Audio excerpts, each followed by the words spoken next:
विकासर नुआ परिचय ओडगाँ विजु पट्टनायक खेल भवन क्रीड़ा और क्रीड़ाविद विकास पर मुख्यमंत्री नवीन पट्टनायक प्रतिश्रुतिबद्ध। एही क्रम में ओडगाँ क्रीड़ा क्षेत्र में आउ एक पाद आगक बढ़ाक जाऊँगी।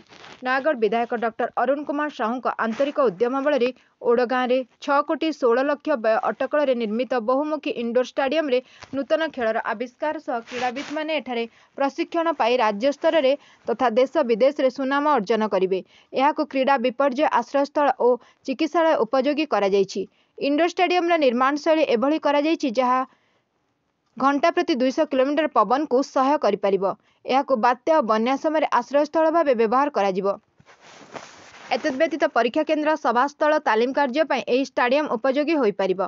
खेलाड़ी मानक पय अत्याधुनिक व्यवस्था रही। खेलाड़ी मानक निमंते अभ्यास पड़िया सह राति रे खेलिबा निमंते स्पोर्ट्स लाइटर व्यवस्था मध्य रही। स्टाडियम मध्य बैडमिंटन टेबुल टेनिस चेस भारोत्तोलन समेत अनेक इंडोर खेल सहित शारीरिक कसरत सह जोग करने निमंते स्वतंत्र प्रकोष्ठ रही। महिला पुरुष दिव्यांग व्यक्ति निमंते स्वतंत्र लकर रूम शौचालय मध्य व्यवस्था रही। अन्यपक्षे निर्धारित समय सीमा पूर्व ओडगाँ पूर्त विभाग यार निर्माण कार्य शेष कर अरुण परिकल्पना को वास्तव रूपरेख देबारे अग्रणी भूमिका ग्रहण करिछि। एही प्रकल्प द्वारा ओडगाँ रे क्रीड़ा विकास धार आहुरी दृढ़ीभूत हेब क्रीड़ाप्रेमी मत प्रकाश करछन्ति। नयागढ़ अनुराज खटेईଙ୍କ रिपोर्ट एकाम्र न्यूज।